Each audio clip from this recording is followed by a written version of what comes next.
break free from domestic violence. I'm Jessica Go, trauma coach in childhood abuse, and there are 3 things that you need to know how you can break away from the cycle. And I personally have experienced domestic violence in my childhood and somewhat showed up in my adult relationship. And it's really important that first of all, you look out for physical safety.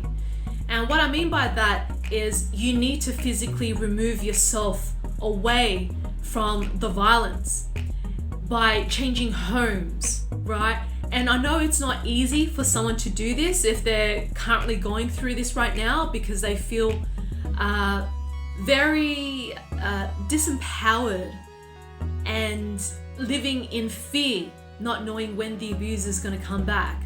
And so it's really important that you create an exit plan. How can I remove myself from this situation? You know, who can I turn to live under their roof temporarily? Reach out to family, reach out to friends, people that you can trust and know. Reach out to them and ask them for support.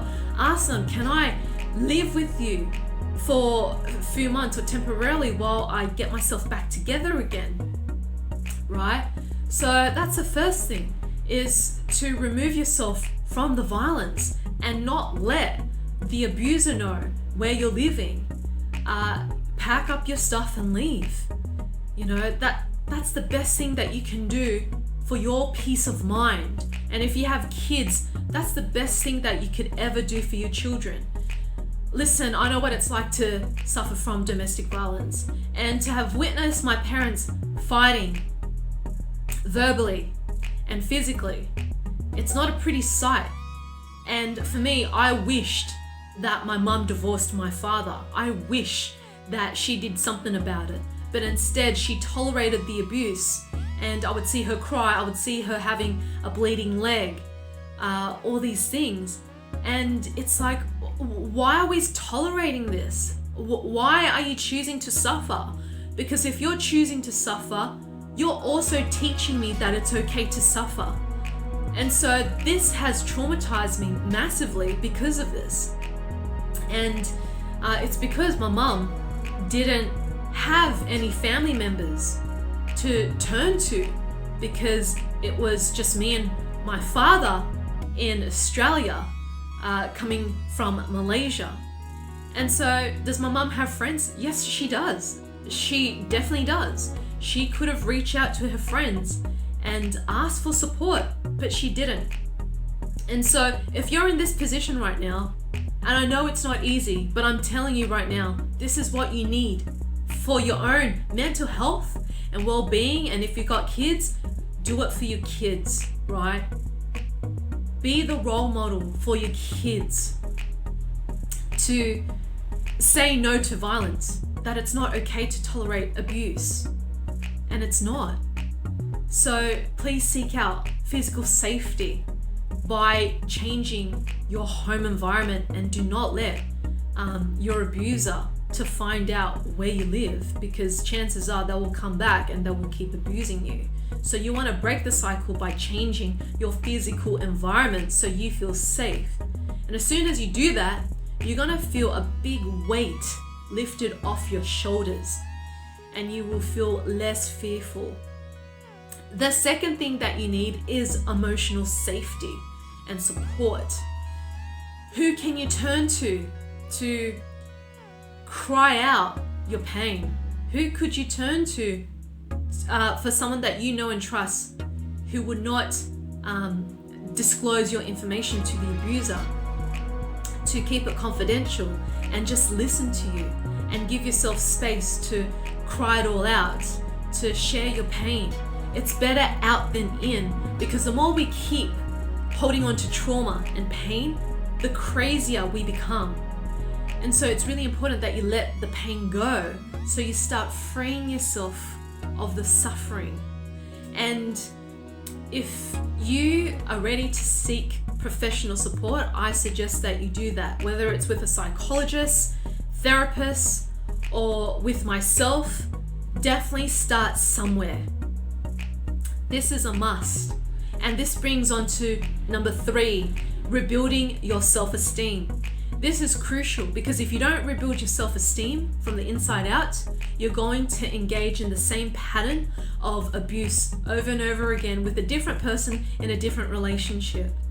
And so in my adult relationship, a recent one that I've let go of was that at the end, I did suffer from abuse where I was hit, and I played my bit as well where I was being critical of him. But it's not an excuse to hit me. And so I reflected from that experience, and the next day I made a decision to end the relationship because I did not want to relive the experiences of my parents' marriage. And I realized the relationship that I was in, it's not the relationship that is supporting my spiritual growth. It's not a relationship where it's allowing me to shine my light. It's a relationship where I was becoming a dark person, a person that I didn't want to be. And I made that decision to set myself free from that relationship and quickly found a new home for myself the next weekend so I can get out of that relationship and experience. So rebuilding your self-esteem, right? It's by saying yes to you and no to abuse. And that's exactly what I did. I corrected my behaviors by taking action that was not of my parents, not of my mother's, but action that is aligned with myself to support my self-esteem. I could easily play the role of my mother and kept being abusive and tolerate the abuse just to save money to live with my ex back then. But the other version of myself, who knows who she is, who is aware that the abuse is going on, she knows that I need to exit now. And as soon as I exit, that's when I set myself free. And so when you make choices that is right for you, that's how you're going to elevate and support your self-esteem and self-worth. It's the choices that you make. And if you struggle with these choices, I highly recommend that you seek professional support. It's so needed, so you can start letting go of the distortions that you have around your own self-image and your worthiness, so you can move forward with trust and believe that there is a better outcome, a better relationship, a better person waiting for you in your life as soon as you heal yourself. And if you don't seek the professional support that you need, you're gonna keep rehashing the same mistakes and reliving your past over and over again until you learn your lesson. And so I invite you to join me in my free webinar, How to Overcome the Impacts of Childhood Abuse in Just 3 months. Because childhood abuse is what's being projected in our adult relationships. So click on the link below and check it out. And if you feel that the information resonates with you, you can book a free clarity call with myself to see if trauma recovery is right for you. I just want to be clear that my services and offerings are not cheap.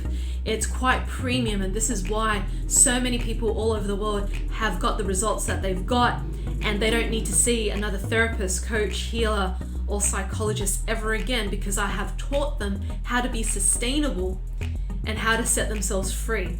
So they don't need to see me again either. So if this resonates, just click on the webinar link below for you to register. And I really hope this content serves you. And from the bottom of my heart, I just want to send you so much love and so much light, especially if you're going through this right now. All of my love to you. Mwah.